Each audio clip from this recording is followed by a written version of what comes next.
Assalamualaikum warahmatullahi wabarakatuh. Bismillahirrahmanirrahim. Alhamdulillahirabbil alamin. Wassalatu wassalamu ala asyrafil anbiya'i wal mursalin sayyidina wa maulana Muhammadin wa ala alihi washabihi wa barik wasallim ajmain amma ba'd.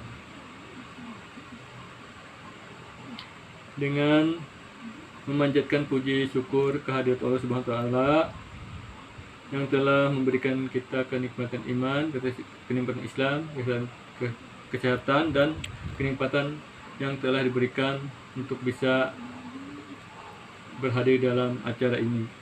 Dan puji syukur kita panjatkan kepada junjungan kita Nabi besar Muhammad SAW bersama sahabat-sahabat beliau, keluarga beliau, serta pengikut beliau sampai akhir zaman. Baiklah, sebelum saya menjelaskan tentang buku yang saya baca ini, saya mohon maaf, mohon ampun, mohon apabila ada kesalahan dan kehilapan dalam menyampaikan atau kata-kata yang salah dalam membacakan buku Meninggalkan Takabur Menuju Syukur ini. Ada beberapa isi atau bab yang harus saya sampaikan. Adapun isi-isi bab dalam buku Meninggalkan Takabur Menuju Syukur ini ada 21 isi atau bab yang harus saya sampaikan. Yang pertama, mengenal nafsu. Yang kedua, bisikan setan. Yang ketiga, dahsyatnya nafsu amarah. Yang keempat, perbuatan maksiat. Yang kelima, memarahi Allah. Yang keenam, kesedihan yang dibolehkan. Yang ketujuh, rakus dan panjang angan-angan. 8, takabur atau sombong. 9,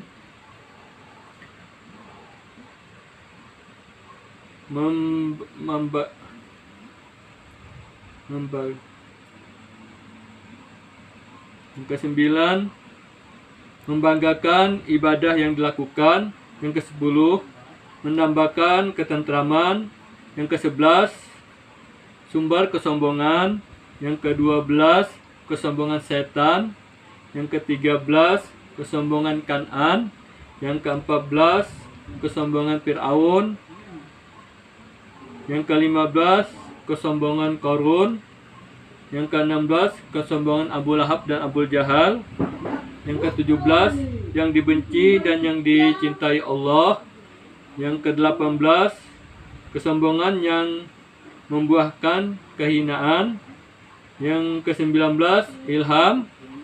Yang ke-20, husnul. Yang ke-21, munculnya syukur. Baiklah, saya akan menjelaskan satu persatu tentang meninggalkan takabur menuju syukur. Yang pertama, membahas mengenai nafsu. Memang kelihatannya sederhana kalau kita artikan nafsu itu. Tapi kalau kita bahas masalah nafsu sangat panjang dan sangat rumit.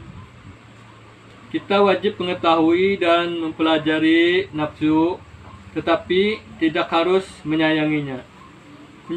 Menyayangi nafsu berarti menurutkan hawa nafsu. Padahal jika hawa nafsu dituruti, kita mudah dikuasainya. Kedengarannya untuk melakukan keburukan apa yang kita kehendaki. Kalau menurut nafsu harus tercapai, entah jalan itu benar atau jalan itu salah. Yang penting nafsu untuk memiliki harus tercapai.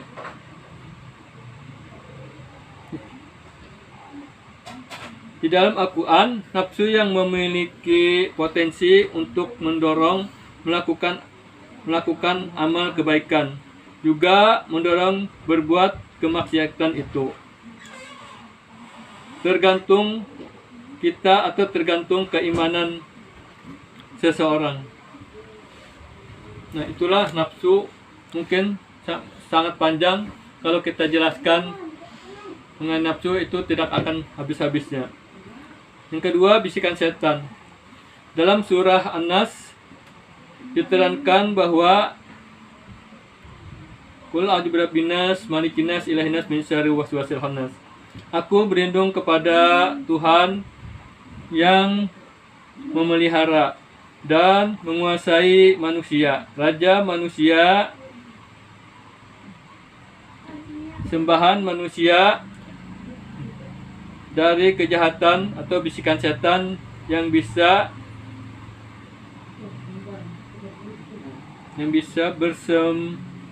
bersembunyi, yang membisikkan ke dalam dada manusia dari golongan dan jin manusia. 3. Dasarnya nafsu amarah.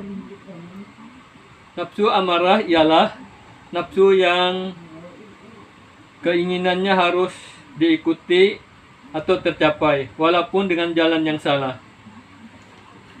Bagaimana cara kita menundukkan nafsu amarah itu?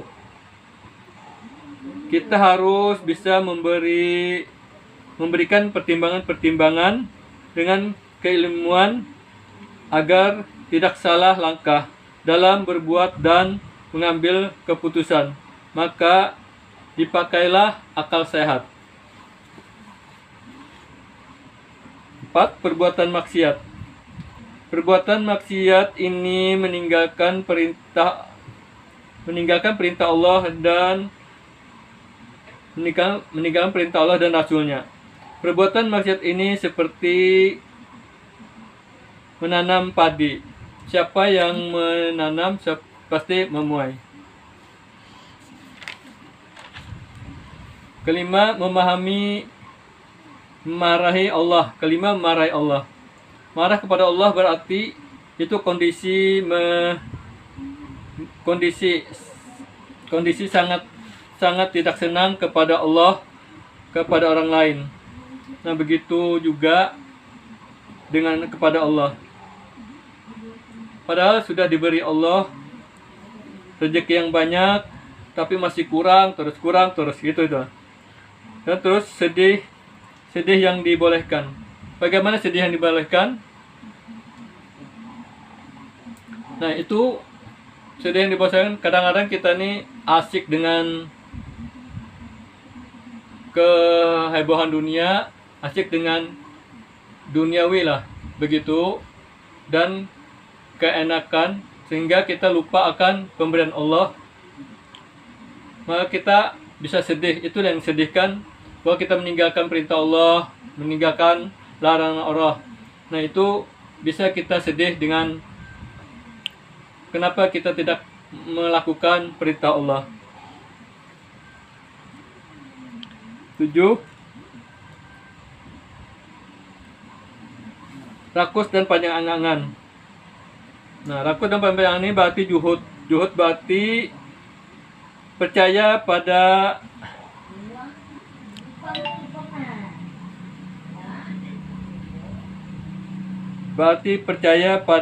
jaminan Allah daripada harta benda.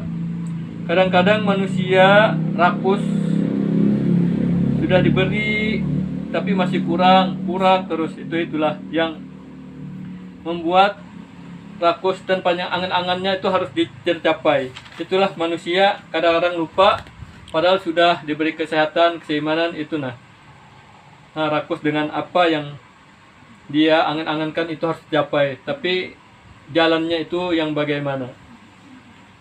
4. Habis itu takabur dan sombong. Takabur dan sombong berarti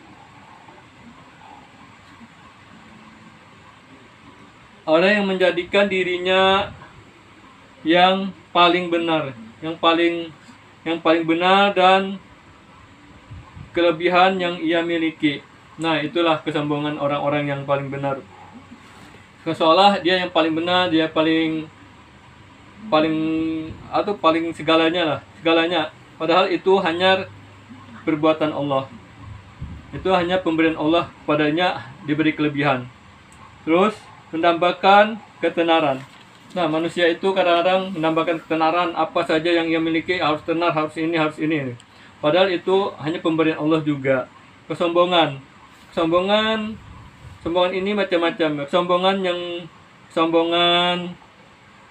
Sumber kesombongan setan, kesombongan Kan'an, kesombongan seorang Fir'aun, kesombongan Qarun, kesombongan Abu Jahal dan Abu Lahab.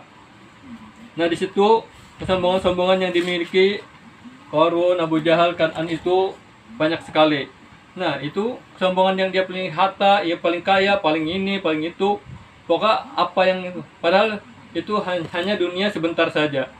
Nah, kesombongan yang ia miliki harta, benda apa yang itu semuanya hilang hanya dengan dihilangkan oleh Allah. Nah, itulah dia hanya kesombongan dunia, tapi tidak dapat memberikan dia kebahagiaan di akhirat nanti. Nah, habis itu kesombongan yang membuahkan kehinaan. Orang yang kesombong pasti banyak dihindari orang-orang. Nah, itulah kesombongan, karena dia sombong punya harta punya ini, tapi dia tidak mengerti, hanya sebatas hidup saja. Padahal dia kalau dia sakit, nah kesombongan itu hanya apa itu? Hanya karena sampai di situ sakitan, dia tidak tahu bagaimana tetangga kita tidak mau menolong, tidak mau membantu, tidak mau apa-apa saja. Nah, dengan itu, nah kesombongan yang kehinaan, itulah kesombongan kehinaan.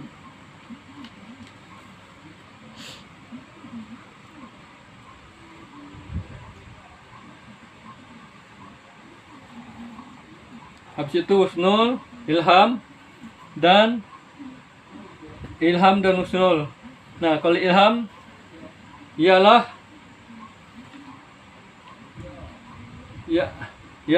yang memberikan bisikan tentang kebaikan di dalam hati kita manusia. Nah, mungkin kita dapat ilham dari Allah supaya kita dapat berbuat baik, berbagi apa-apa saja yang kita miliki, seperti apa yang disampaikan dan diberikan Allah kepada kita. Husnul ialah perjalanan menuju Allah. Ialah orang yang selalu mengingat perintah Allah dan menjauhi semua larang-larangannya. Nah, disitulah kita bisa dapat membedakan bagaimana kita ada kesombongan, ada keilhaman. Nah, di situ kita muncullah syukur kita. Muncul syukur kita. Manusia memiliki nafsu amarah dan nafsu mutmainah. Nafsu amarah membuat manusia berbuat keburukan, dan nafsu mutmainah manusia berbuat kebaikan. Bagaimana munculnya syukur manusia? Nah, berarti mengendalikan hawa nafsu sehingga kehidupan menjadi tenang dan dia selalu mentaati perintah Allah dan menjauhi semua larangannya. Nah, alhamdulillah syukur yang kita dapat semua itu, padahal kita makan sehari atau dapat 3 hari, itulah kita bersyukur. Apa adanya itu yang diberikan Allah. Mudah-mudahan dengan ini yang saya sampaikan. Wa taufiq wal hidayah. Wassalamualaikum warahmatullahi wabarakatuh.